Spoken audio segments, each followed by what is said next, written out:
संस्था म्हणजे निरेच्या मुख्यालयात सीबीआयची छापेमारी, बनावट कंपन्या आणि बनावट रिसर्च प्रकरणी तपास।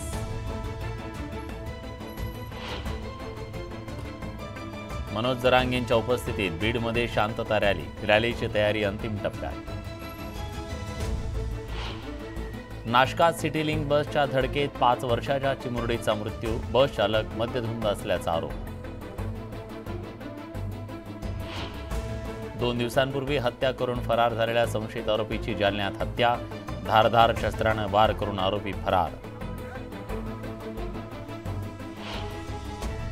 मराठवाड्यातल्या हिंगोली, नांदेड, परभणीसह संभाजीनगरच्या काही भागात भूकंपाचा धक्का, रामेश्वर तांडा परिसरात 4.5 रिश्टर स्केल भूकंपाची नोंद। नागपुरातल्या कोराडी अपघातातले तरुण मद्यधुंद होते, रील बनवण्याच्या नादात अपघात, पोलिसांची माहिती। 24 तासांपासून ठप्प असलेली कोकण रेल्वे रात्री 8 वाजेपर्यंत रुळावर येईल, कोकण रेल्वे बोर्डाचे चेअरमन संजय कुमार झा यांनी व्यक्त केला विश्वास।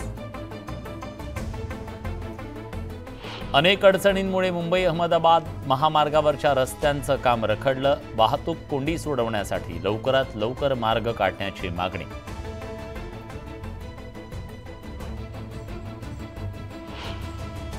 तुकोबांच्या पालखी सोहळ्यात माजी मंत्री हर्षवर्धन पाटील सहभागी, हाती टाळ, कपाळी चंदन लाव, मुखी विठुनामाचा गजर।